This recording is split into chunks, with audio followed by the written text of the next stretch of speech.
I'm so glad you said it out loud. It just doesn't make the news. That's right. But if it did make the news, you would feel the same way about the state of Mississippi as you feel about my average listener, average viewer.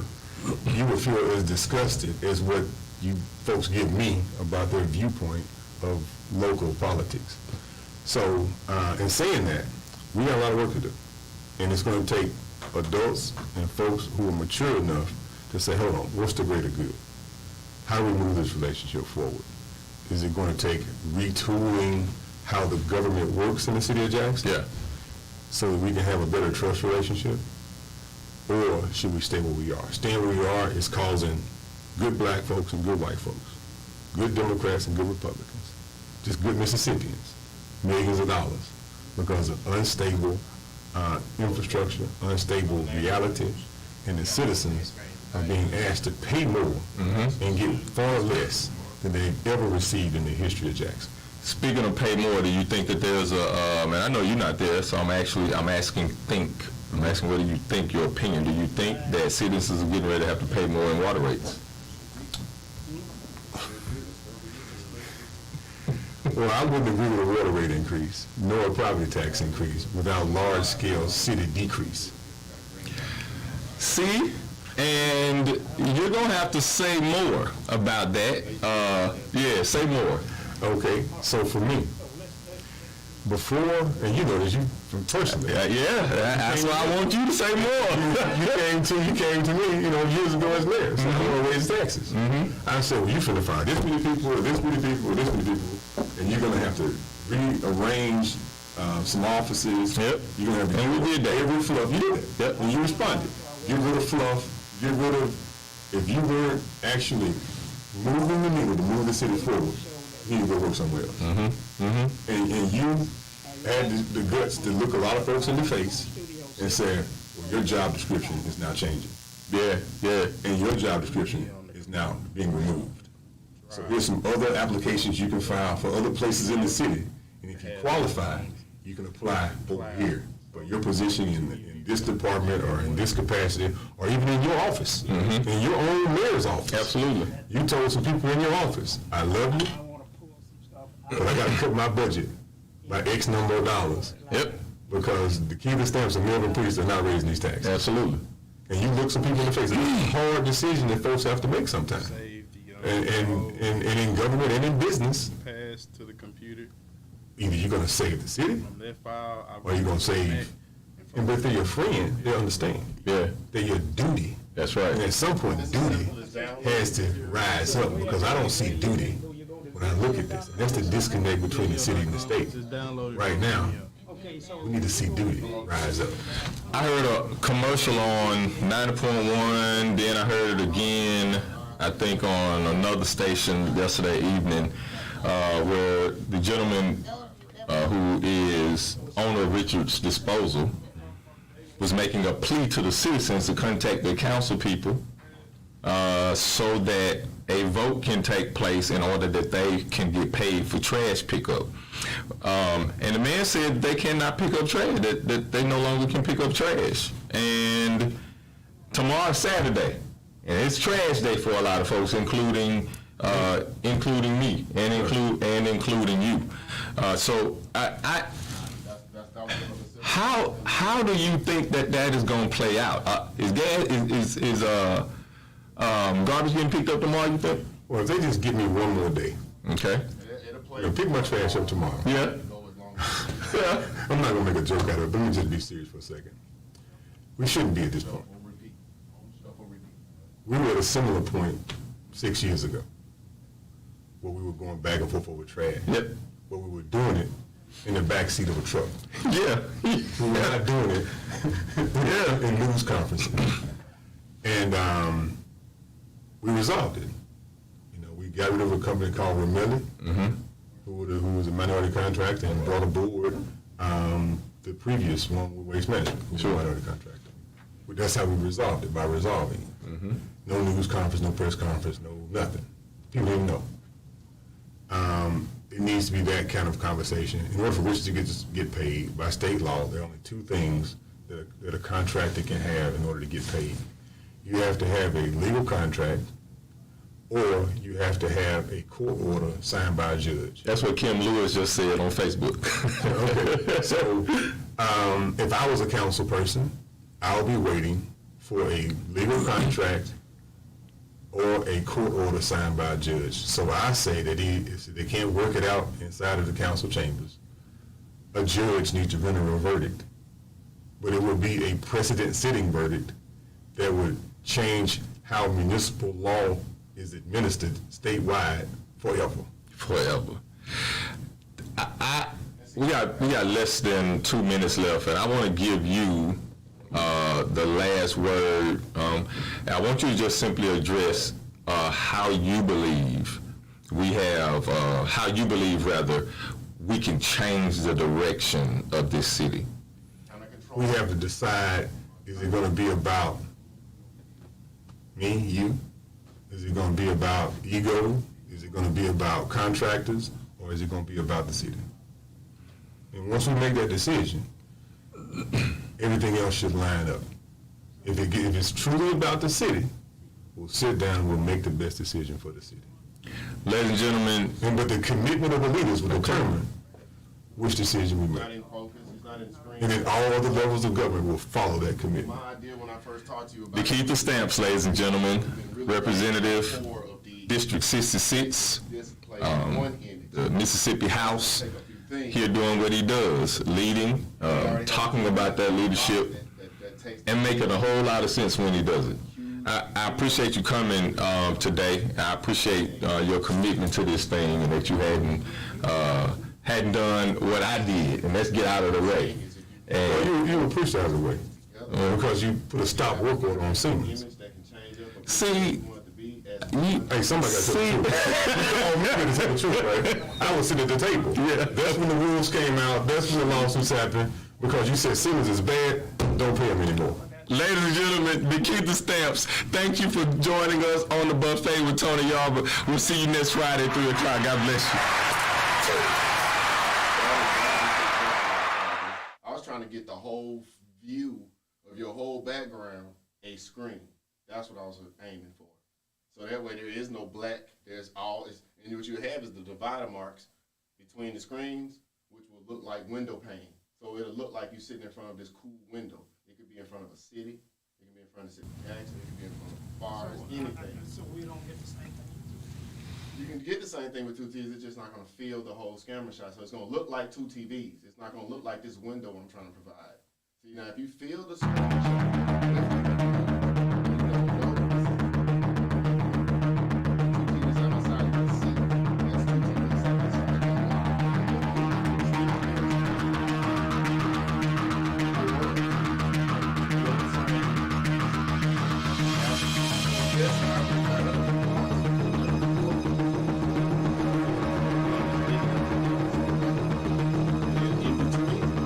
got like one here, one here, the whole thing.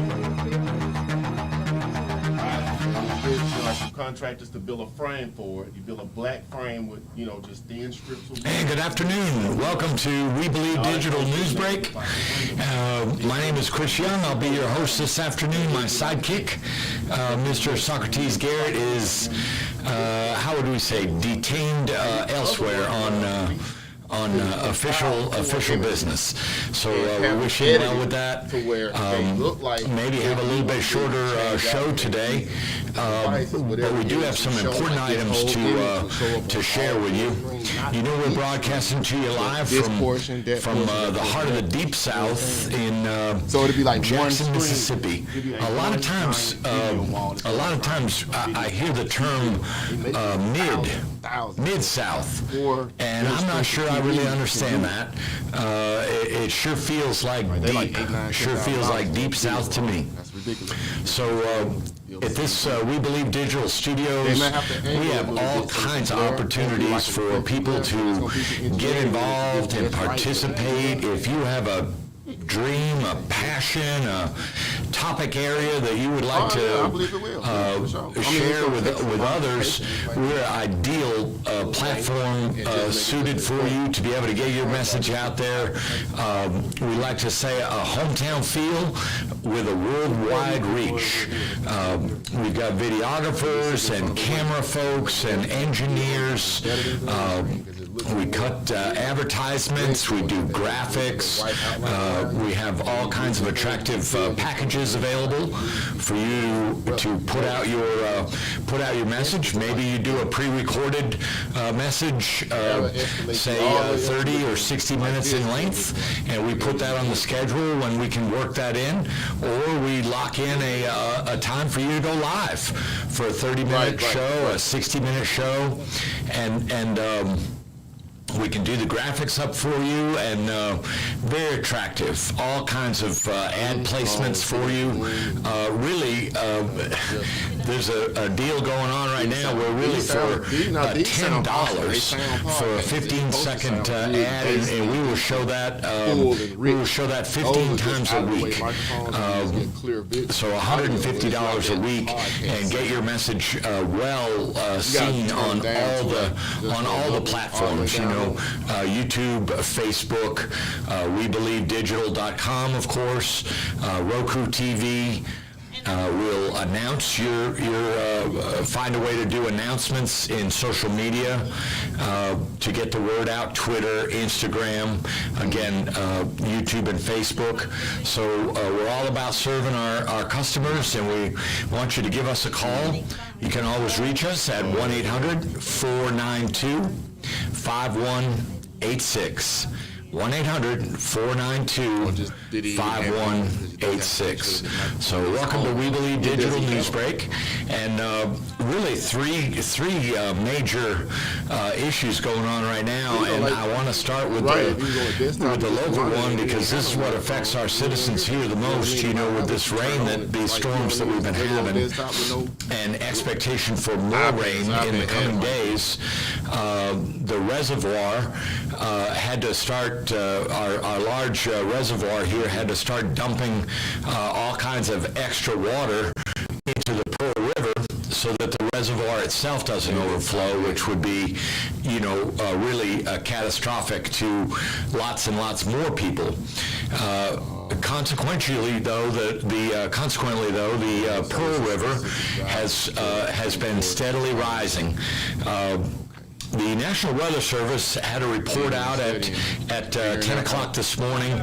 The next one is due at 9 o'clock tonight. We really encourage you to stay up to date on that. If you don't have computer access, find somebody that does.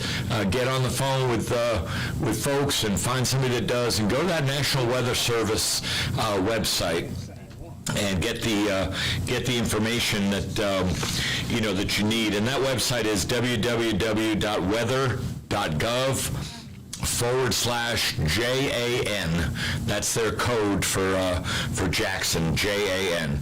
www.weather.gov/JAN. And that'll keep you up to date. Again, the next updated report about the flooding, the handicap is pretty inexpensive. Current flooding and potential for even more increasing flooding. The next report will be out at 9 o'clock tonight. So the mayor just had a press conference about 1 hour ago. He began a press conference and talking about the officials all getting together, county, city, reservoir officials jumping into the real-time command center and trying to speak about the status of the Pearl River. It's up over 33 feet. Right now, as of when he came on the air at 1 o'clock this afternoon, and certainly expected to rise. He's cautioning the folks that had to evacuate from the last major flooding event in 2020 to please, he's indicating those are going to be the same areas, the same homes this time around, and so he's encouraging those folks to get plans in place right now and be ready to implement those plans right away. He's saying, please don't delay. For those that do not have transportation, he indicated that JTran is going to be available at their normal call number once the... I know you need more than one, but I'm saying that's the brain. Of course, the law rises to the point where they wouldn't be able to get to certain locations, but enlisting the help of JTran to help any of our residents in the low-lying areas, people that have been affected in the past, that are challenged with transportation, and want to help you out with that. Oh yeah, definitely be able to do shows, TV shows, go out. Talked about the response from JPD and the Hinds County Sheriff's Office, different patrols to protect properties once people do leave. There's an expectation that people will evacuate the area, and just wanting to let you know that these discussions have been had with JPD and Hinds County Sheriff's Office to make sure that those areas are covered with increased patrols to the fullest extent possible while people are, away from their properties. So he's saying, please don't let leaving a vacant property be an impediment, is what the mayor said. Don't let that be an impediment to your personal safety. So the city plans to do everything it can to ensure homes are safe as these levels go up. It works. There's a couple of pieces of information from the last National Weather Service update. Again, that was at 10 o'clock, 10:45 this morning, and it's definitely talking about the flood warning continuing for the Pearl River at Jackson, affecting both Hinds and Rankin counties. If this was a radio station, Upper Pearl River area, including Philadelphia, Edinburgh, Carthage, Walnut Grove, and I know the audio quality Kosciuszko, is great audio quality, but Ratliff's Ferry, like the look for Oklahoma, if I'm pronouncing that right, and Jackson. Major flooding is forecast. Again, major flooding is forecast. This moderate flooding is occurring now as we speak, and major flooding is forecast. The specific location is absolutely the Pearl River at Jackson is where that's happening and expected to increase. Oh, these not yours? You got to get some more of these too? Being above 33 feet right now, they're really watching the level of 35 feet.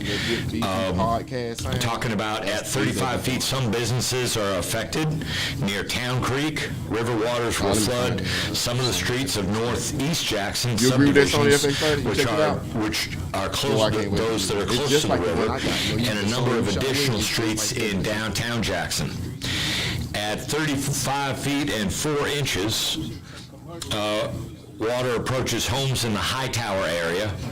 At 35 feet and 8 inches, water is close to entering homes in northeast Jackson. So as of 9:15 this morning, the gauge over at on Lakeland Drive, the gauge at the Highway 80 bridge indicated 33.3 feet at 9:15 this morning. And as of right now, and again, this is subject to being updated with new reports as we learn more information, it's expected to crest at 36 feet at that Highway 80 bridge on Tuesday morning. The river gauge over on Lakeland Drive, further to the north, is expected to crest at 41.5 feet on Monday evening. So flood stage at the Highway 80 bridge is we're already there at 28 feet, and so again the National Weather Service is the place to go. Of course, we've got our local news stations, but in large measure, the local broadcast stations are going right to the source with the National Weather Service, who partners with the NOAA organization to get you the latest and provide you with the information so you can make the best possible decisions for you and your family. So once again, that website is www.weather.gov/JAN. www.weather.gov/JAN. So that's the story for the weather. I was listening to an elder statesman this morning, and he said anytime you're up over that 35 feet mark, it's really perilous. And was living here in 1979 flood, and so my ears were perking up. I was trying to take in everything I could learn about that, because he certainly lived through it, and we're pretty sure that there's plenty of our viewers that did also. So let's use this information we can get ahead of time and make the best plans, and then execute those plans at the right time for you and your family to be as safe as possible. Our call-in number here is 1-800-492-5186. Certainly open to hearing what's on your mind and answer any questions if you have any, or just hearing your thoughts on this subject or any other topics we talking about here on this platform, or maybe even need to be talking about here on this platform. Because it's so hard to find somebody like that. So I knew right then, I pretty much hired him to my, now on. Whenever I do something, this is the guy, because he knows camera. He can work that FX30. So we're coming up on a break in another 30 seconds or so, and when we come back from that, we got just two more issues to cover, and then we'll be out for the weekend, and then we'll be back Tuesday afternoon, God willing. Be back Tuesday afternoon at I believe it's 1:30 on Tuesday afternoon. So let's dip out now for a break, and so you can meet Mason, and then we'll come on back when the commercial's finished. So they and so what you just looked at, that is you can do anything. Let's read and learn together. Meet Mason. Sherry Tate, illustrated by David. But see, the only reason why I'm gravitating to this song Young, inspired learner. Walk with him as he uses his five senses to explore the world around him. There's a certain codex that they accept. Your young one can learn to identify shapes, numbers, letters, and more with Meet Mason. Available now on Amazon.com. They do, but you have to pay that money to get it. Yeah, they do. Yes, they do. I found out. Yep. But it's gonna cost you, because they're gonna take it and try to integrate it to that system. So that's kind of making it Netflix ready is what they're gonna do, but it ain't really gonna be Netflix ready. And welcome back. Welcome back again, a local author, the author of Me Mason, Inquisitive Little Boy, and great story, 36-page book. A great learning tool with you and your children, so we really want to support Sherry Tate, the author of Me Mason. I ordered a couple of books the day before yesterday on Amazon. I'm really looking forward to them showing up so I can kind of preview them before I send them away to a couple of younger little folks connected to my family. So they can benefit from that. I want to thank you for your chat comments. Mr. Floyd Lewis, thank you for writing into us. It sounds like he's knowing all about this Pearl River flooding. Absolutely utilize the Pearl River to make Jackson a resort area. Wow, that's the second time today that I heard that comment. So more to follow on that for sure, but it sounds like there's some talk going on once again about finding a way to open up the Pearl River more and really make this the centerpiece of a booming resort type area for Hinds County especially, Hinds and Rankin, but so that's that, and then the last item wanted to share with you was this DOJ report that just came out today. God knows we haven't been able to turn on the TV or look at our social media for the last several days without knowing that this was DOJ report was coming. Heavily redacted report. This is about the documents found at Mar-a-Lago, the former President Trump's compound or what have you that he stays at, and 32 different pages. The redacted document was 32 pages long, with even more amplifying information, all kinds of information about probable cause to believe that there's obstruction involved. Actually, if I read a report correct earlier, there's probable cause to believe that there's still even more documents, classified documents, down there at Mar-a-Lago. So very you try to make sense of this. They said that thus far 67 documents down there. A total of 15 boxes. This was back in May. Of the 15 boxes that had been handed over, 184 total documents bearing the classifications of confidential, secret, and top secret. 67 confidential documents, 92 secret documents, 25 documents marked as top secret. In a non-secure location, certainly in a location that's nowhere near the security level that those documents currently exist in. I don't understand. I had a fine gentleman I met this morning, a wonderful guy, source of information, is teaching me so much, about Jackson, about Mississippi and all, and he just, he really just wanted to know why. He's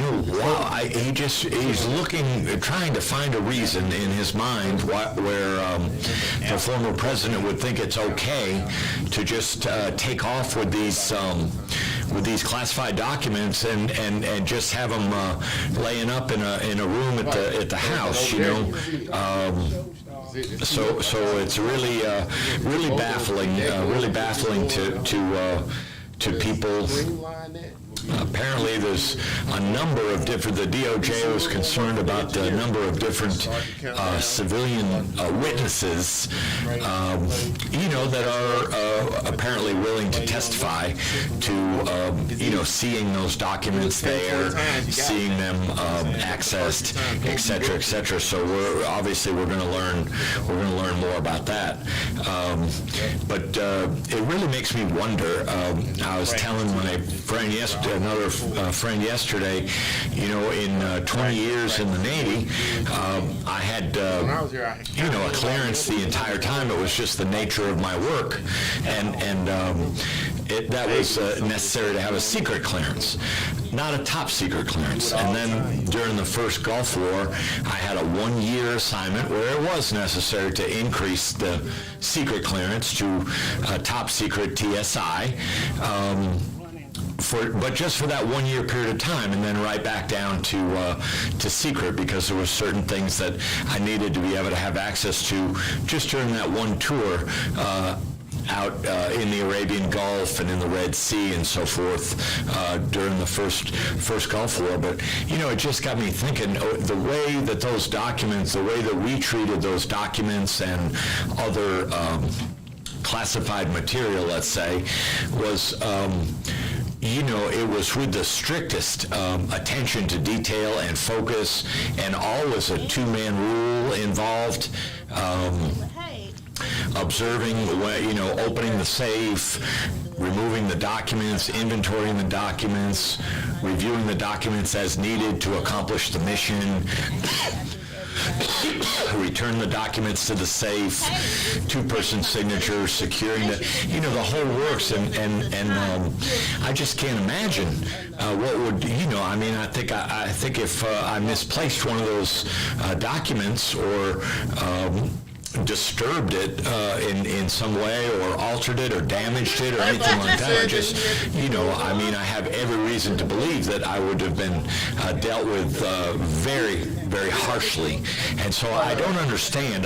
You might want to ask yourself, what would happen to you if somebody caught you in possession of U.S. secrets? I don't think it would be a happy ending. So I'm not sure. I don't understand what the mindset was of the former Trump. I came across that often, where I did not understand the mindset of the former president, but in any event, we're going to see how this plays out. And the last item I wanted to share with you was that, I'm very hopeful that we're going to have something good come out of a mediation meeting that's occurring today in Jackson by order of a federal magistrate. The city folks and the Richards Disposal folks were directed to mediate, were directed to sit down at the table and talk through their differences on things. And so I'm just very hopeful that we can figure that out and come to a resolution. We can get these people paid. We're rapidly approaching, just a few days away from the man out there doing the job for 5 months. April, May, June, July, August. And I know we all remember that the beginning was as rocky as it could get, and they got no turnover, of course, from the waste management folks, and so it's kind of like starting from scratch, forming up the roots and all that stuff. And God knows there were plenty of reports, but after about 4 weeks or so, those reports started to dwindle, and the only reports I see now, I don't know, but I'm not sure it passes pardon the pun, I'm not sure it passes the sniff test, because it almost seems like they're ginned up reports. And then, of course, we've got some people, even council people, trying to, they're talking about illegal dumping. Now, illegal dumping and getting a vendor to pick up our normal trash, normal routes, normal pickup days, et cetera, et cetera, et cetera. Those are two different items.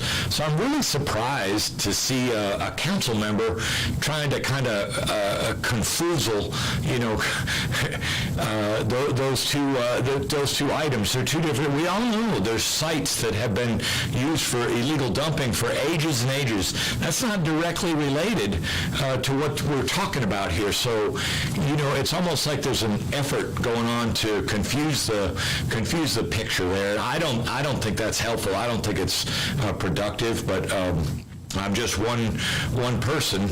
I'd like to see this Richards Disposal get paid for the work they've done. I'd like to see a signed contract in place so that we can move forward smartly. These people are going to save the city money. It might not be a perfect contract, but it seems head and shoulders more efficient and more productive for the citizens of Jackson than with the last vendor. It seems like there's ample evidence on the table now to see that the last vendor was really bilking the city. And I'm not, if that's true, I'm not surprised by that, because they are an international conglomerate. Waste Management is not like a company like Richards hauling in New Orleans and Baton Rouge and that's it. All over the planet. And I looked up one of their quarterly returns, and they file their returns. I mean, 4.2. Another quarter, 4.5, another quarter, $4.3 billion in a quarter, just a quarter of a year. So I think we can get along okay without them.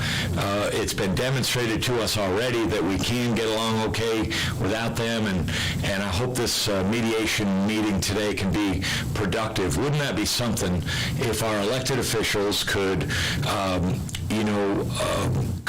could learn the art of compromise, figure out a way to compromise and move forward with these people that have been out there running these streets and picking up our trash now for just a couple days shy of five full months. So I certainly hope that can be the case. Well, in the absence of any call-ins or any more online chat comments, we thank you for your attention, and please stay safe out there this weekend and really give some thought to where you stand with the potential for flooding in your area. Make good decisions. Be good to yourself. We'll see you back here next Tuesday afternoon at 1:30. Take care.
Good afternoon and welcome, or good evening, really, just past 5 o'clock. Welcome to We Believe Digital News Break.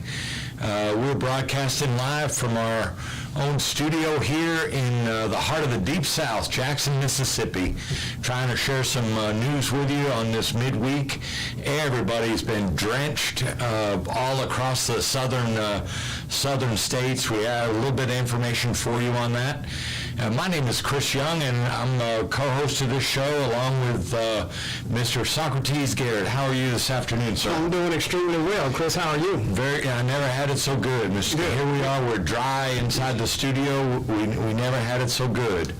We're delighted to have you tune in to our programming here at We Believe Digital. We are just trying to elevate this programming. We have a worldwide reach, and we want everybody to know about the programming that we're doing here. got a host of different topics that we cover on this platform. I mean, we start the day a couple days a week with a prayer hour. We have a legal show. We've got sports shows, community interest type shows, crime prevention, mental health awareness.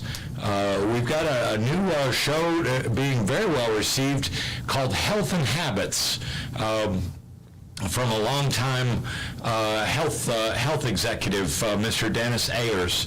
And of course, we're anchored down on Friday evenings with the founder of the studio, Mr. Socrates Garrett Live at 5 p.m.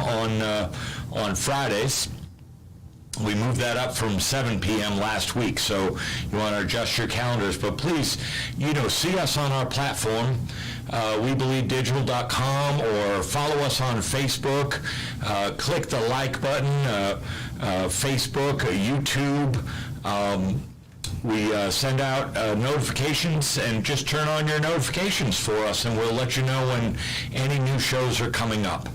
And we'd love to advertise your products, your goods, your services, your dreams, your thoughts, topics, ideas. We'd love to advertise that here on our platform, and we have very, very reasonable prices for advertising, and also for you to do your own live show or maybe even a pre-recorded show.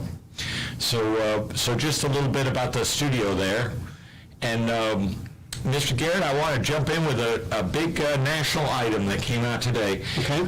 Our president, Joe Biden, made good on a campaign promise about student debt forgiveness. And so he announced that $10,000. Now, this applies to, could be as many as 43 million folks that have an average, the average of all the people with student debt is $37,667. So that's a lot of debt to be carrying around. And he's forgiving $10,000 right off the bat. And then for people that demonstrate the highest need, an additional $10,000 will be forgiven. Pretty amazing, huh? I think that is more than amazing. I think that is appropriate. Yeah. I think that, educating our children and making education affordable so everybody can have a chance. Mm-hmm. If education is the key, the foundation of our civilization and the foundation for us to be competitive in the world, Mm-hmm. then we have to have some relief on poor people that aspire to go to college but cannot afford it. And so many places, have increased the minimum wage, but, places like Mississippi have not increased the minimum wage, but, you always have to ask yourself, is that minimum wage, is that a living wage? Is it possible to, take care of your debts like student loan, take care of your light bill, and take care of your rent or your mortgage? It's,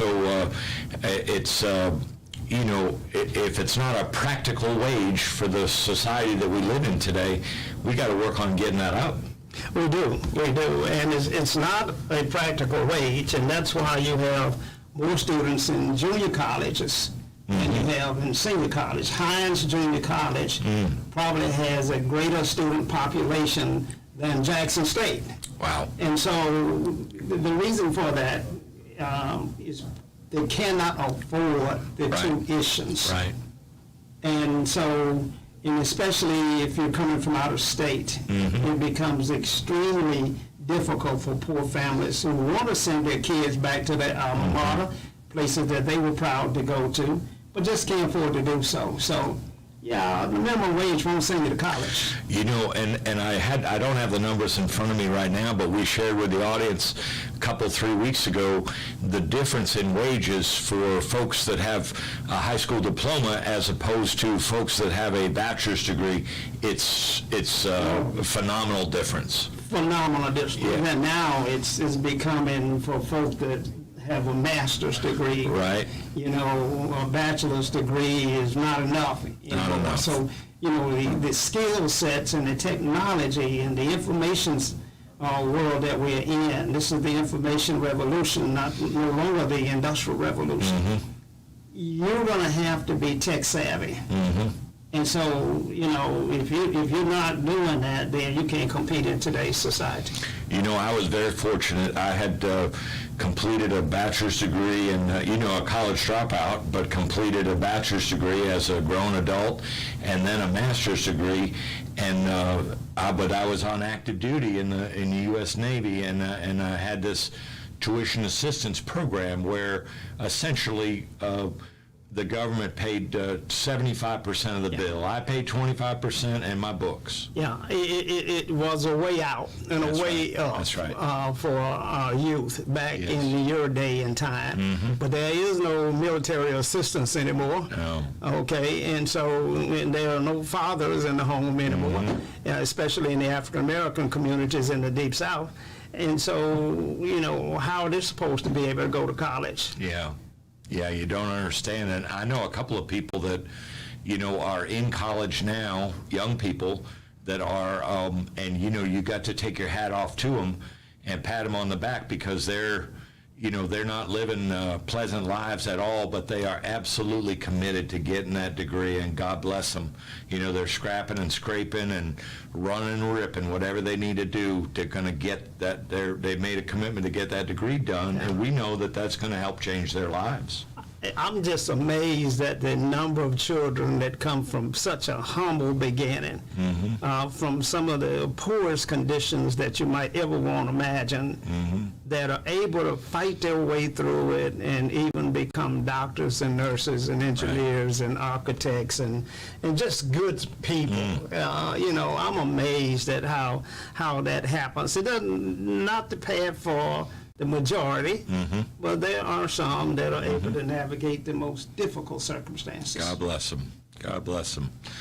So, I had a lingering thought. We were just talking a little bit about finances and wages, and I got to thinking, Mr. Garrett, that governor of ours, Governor Reeves, staunch Republican. He doesn't seem to care for poor people at all, and I don't think, and if you're poor and black, oh my goodness, he just doesn't, and he canceled this rental assistance program, free money from the federal government, and he's turned his back. He thinks people ought to get to work. But I got talking to a friend yesterday, and he reminded him, isn't that interesting that a governor going to cancel a free federal program like that to provide emergency rental assistance, yet he live in a free mansion. He live in a free mansion. Wow, I hadn't thought about it like that. I hadn't thought about it either. It just, I did a double take. He ain't paying no rent up in the governor's mansion. It's all taken care of. All taken care of. The lodging, the food, probably the housekeeping. I better know what those housekeepers look like. I bet I do. Really? Yeah. You don't think they happen to be black, do you? I do.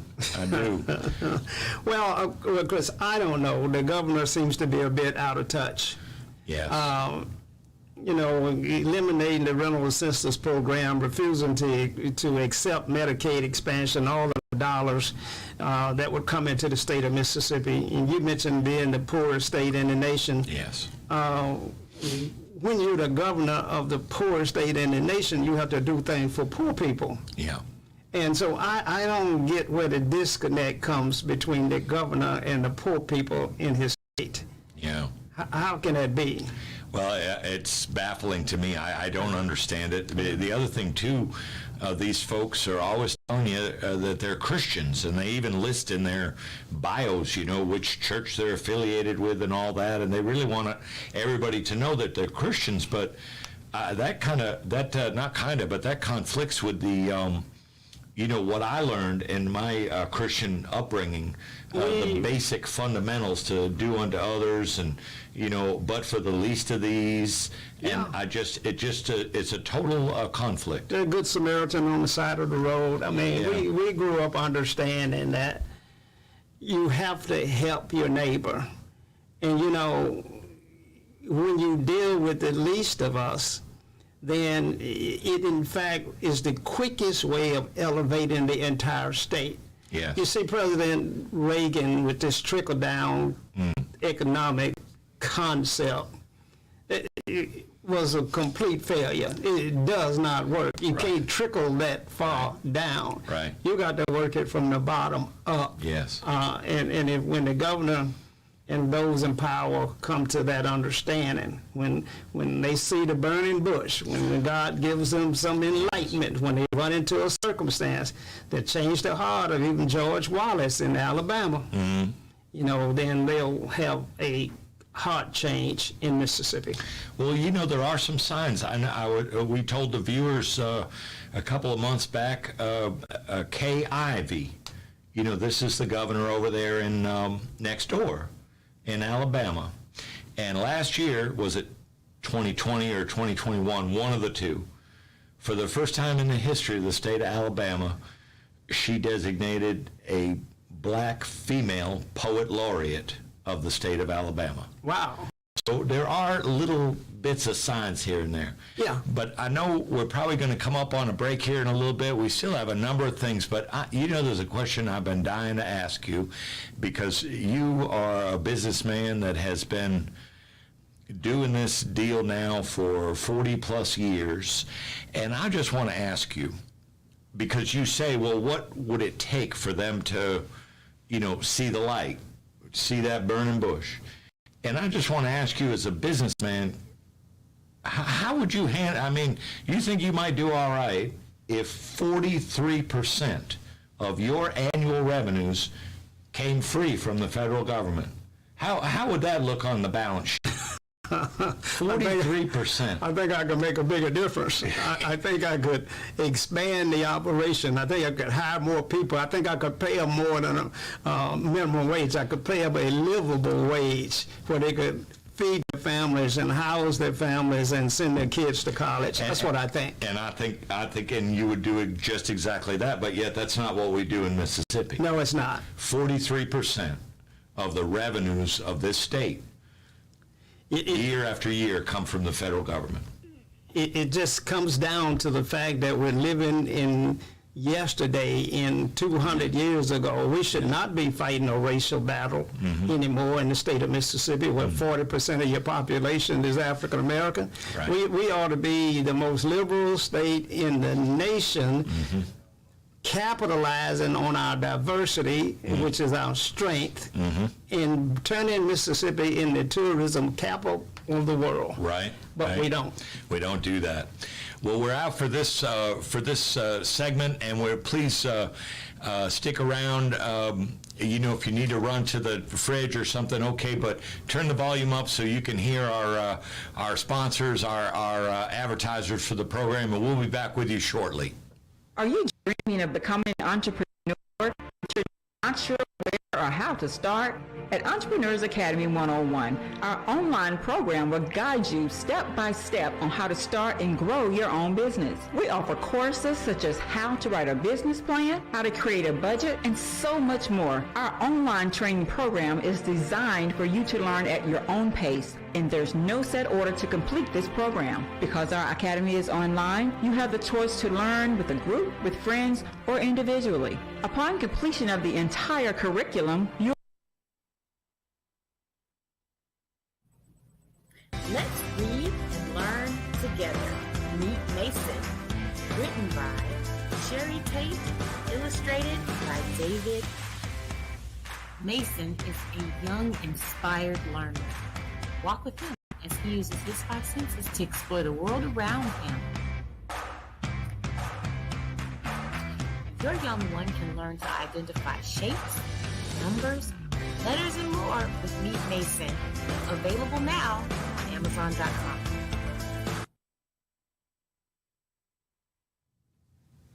And welcome back.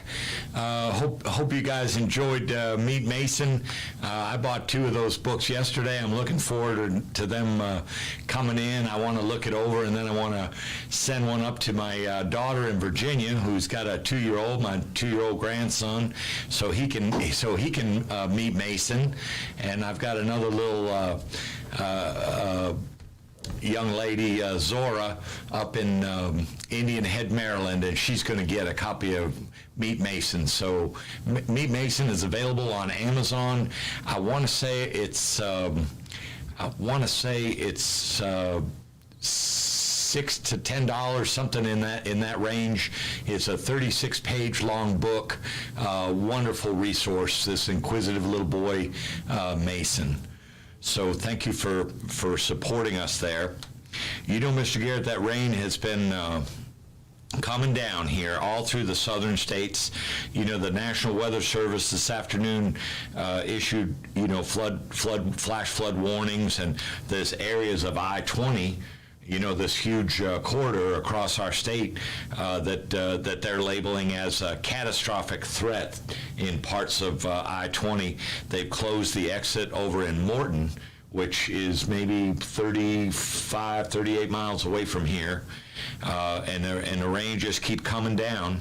And you know, also connected to that on the local level, the reservoir just shot right up, and so they've had to release, and I know you know much more about this than I do, but they say the normal release volume is 1,100 cubic feet per second. That's the norm, and right now they've got it up to 25,000 cubic feet per second. They're expecting that the Pearl River will crest on Sunday midday at about 27.5 feet.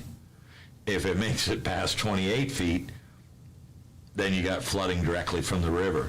Yeah, I certainly remember the flood of 1979, where the reservoir flooded and Jackson flooded. Mm-hmm. Water was over all of the homes on the east side of Interstate 55 and downtown Jackson in a little community called Doodleville. Mm. You know, it just floods out every time. I imagine it's flooded right now. Mm. And so you better pay close attention to the river stage and the reservoir and see what that is. At 28 feet or 29 feet, at 30 feet we got a problem. Right. And so I served on the levee board for a long time, so I watched that development there and tried to come up with some kind of flood protection for businesses and homeowners in the state.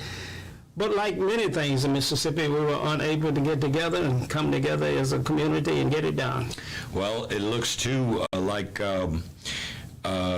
Roger Wicker and Benny Thompson are following in your footsteps, because they're having listening sessions in the Delta right now. The byline on the story I read was that despite promise of flood solution 80 years ago, the Delta residents are still pleading for help. And so the Republican Senator Wicker and our Benny Thompson are together in different community meetings this week, listening to what everybody has to say so they can try to fashion some type of a solution. Yeah, it's critically important. Yeah. Not only do we need it for flood control, but we need to develop the river. The Pearl River to us would create something similar to the boardwalk in San Antonio. I mean, Oklahoma City has got a nice artery of water that they pumped in because they have no natural river there. And so we are blessed to have the kind of environment that would allow Mississippi to be one of the premier attractions in the whole country. When you think about our beaches on the Gulf Coast, our white sand beaches, just beautiful down there. When you think about the weather that we have, play golf all year, fish all year, you would think that we would be Silicon Valley. Right. But we're not. And that majestic river, you know, I don't think I'll ever forget spending, it was probably about 4 years ago in Memphis in a hotel. I mean, 8 or 9 floors up, just looking down over that river for the first time in my life, seeing it up close. It just, I was mesmerized watching it, watching all the traffic, the activity going on the river. Old hat for you, but